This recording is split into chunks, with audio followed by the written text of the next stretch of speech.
के प्रति की आपने आधे भाग की व्याख्या पढ़ ली थी। अब बापू के प्रति जो सुमित्रा नंदन पंथ का काव्यांश है उसके आगे शेष भाग की व्याख्या इस प्रकार से है।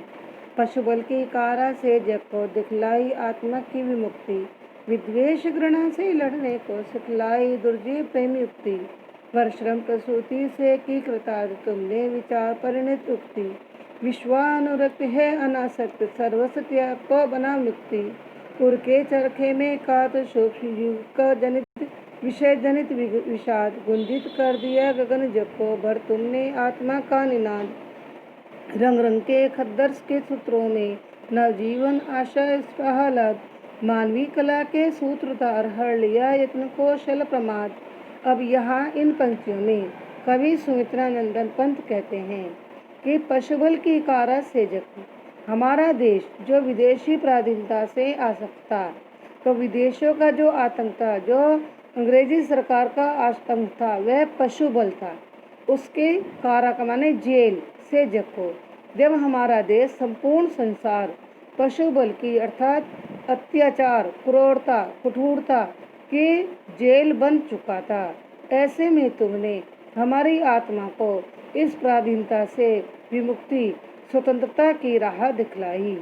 हमारे देश में विद्वेष अर्थात ईर्ष्या, द्वेष, घृणा जैसे भाव पनप रहे थे। तुमने इन द्वेष और घृणा के भावों से लड़ने के लिए हमें असंभव दुर्लभता से प्राप्त होने वाली प्रेम की युक्ति सिखलाई, प्रेम के साधन सिखलाए, जिससे हमने पराधीनता की इस लड़ाई से युद्ध किया। वर्श्रम प्रसूति से कृतार्थ, तुमने हमें वर माने वरदान, वरदान के रूप में हमें श्रम प्रसूति श्रम को जन्म दिया। तुमने हमें कर्म करने के लिए प्रेरित किया, तुमने हमें कार्य के लिए प्रेरित किया, हमें कृतार्थ कर दिया, धन्य बना दिया। तुमने विचार परिणत उक्ति, तुमने अपने कथन को विचारों में परिवर्तित कर दिया। विश्वा अनुरक्त हे अनासक्त, हे किसी में भी आस्था न रखने वाले, हे वैरागी सन्यासी, बापू राष्ट्रपिता, तुम सारा संसार तुमसे प्रेम करने लगा। तुमने अपना सर्वस्व त्याग कर, सब कुछ देश के लिए समर्पित करके हमें स्वतंत्रता के लिए नए साधन उपलब्ध करा दिए। उर के चरखे में कात सूक्ष्म युग का विषय जनित विचार, युगों युगों से जो जात पात, अशिक्षा, अज्ञानता, अंधविश्वास जैसे विषयों से पीड़ित, आधारित, कष्ट और दुखों का वातावरण था, तुमने उसे हृदय के चरखे में सूक्ष्म सूत के रूप में काटकर नष्ट कर दिया, गुंजित कर दिया गगन जग का भर तुमने आत्मा का निनाद। तुमने आत्मज्ञात के निनाद माने स्वर घोषणा, तुमने आत्म स्वर के आत्मा के घोषणा से सारे गगन को, सारे आकाश को गुंजित कर दिया, गुंजायमान कर दिया। संपूर्ण संसार के आकाश में तुम्हारी आत्मा की घोषणा की ध्वनि भरने लगी। तुमने लोगों में परिश्रम को ऐसे जन्म दिया कि रंग रंग के अर्थात विविध रंगों के खद के धागों से लोगों ने नए जीवन को बुनना शुरू कर दिया। वह नया जीवन जो सुखों की आशा लेकर आता है, जो खुशियों के आनंद से भरा हुआ है। हे बापू, तुम मनुष्य की कला, मनुष्य की योग्यता के सूत्रधार बने, मनुष्य की कला के निर्माता बने। तुमने लोगों के प्रवाद यानी आलस्य और यत्न के यंत्रों के आधार पर जो हमारे यहाँ सामान तैयार होता था, तो यंत्र की कुशलता का यह दुष्प्रभाव तुमने हर लिया, तुमने नष्ट कर दिया। हे बापू, तुमने हम मनुष्य को एक प्रेम का और मानवता का नया रास्ता प्रदान कर दिया।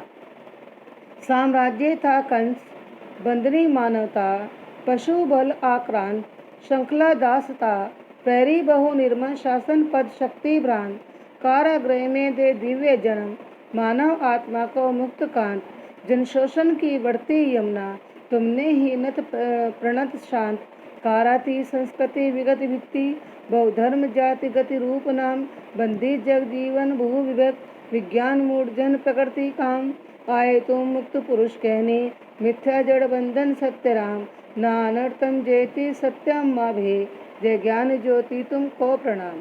अब यहाँ आगे कवि पंत कहते हैं कि यहाँ रूपक अलंकार है बच्चों। साम्राज्यवाद कंस, अर्थात जो ब्रिटिश सरकार का साम्राज्य था वह कंस का शासन था, अत्यंत क्रूर था, मनुष्यों पर अत्याचार करने वाला था। बंदनी मानवता, मानवता बंदनी थी, उसमें पराधीन थी, बंदी गृह में उसमें बंद थी। पशु बल आक्रांत और शासक के अधिकारियों का जो बल था वह पशुओं के समान भयभीत करने वाला था। श्रृंखला दास था और पराधीनता की जो बेड़ियां थी वे इस मानवता को जकड़े हुए थी, जिसके प्रहरी माने रक्षक भी अनेक प्रकार से कठोर थे, जो शासन के पद के कारण शक्ति से भ्रमित हो रहे थे, घमंड में चूर हो रहे थे। ऐसे विषम पराधीनता के काल में तुमने इस भारत भूमि रूपी जेल में, कारागृह माने जेल में, दिव्य श्री कृष्ण के रूप में, दिव्य माने विचित्र, अनोखे श्री कृष्ण के रूप में जन्म लिया और हम सभी मनुष्यों की आत्मा को इस पराधीनता से मुक्त कर दिया, स्वतंत्र कर दिया। तुम स्वतंत्रता के स्वामी बन गए।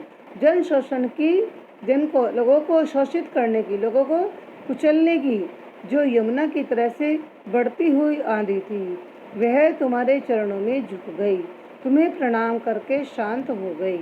हमारी जो भारतीय संस्कृति थी वह भी हमारे लिए जेल बन गई थी, जहाँ विगत माने बीती हुई, अर्थात उस समय की, तत्काल समय की जो संस्कृति थी वह हमारे लिए जेल थी, जिसकी दीवारें अनेक प्रकार के धर्म, जाति, स्थिति, रूप, काम, धन आदि की बड़ी मजबूत दीवारें थी, जिनमें संसार के लोगों का जीवन पूर्ण तरीके से लाचार और बंदी हो गया था।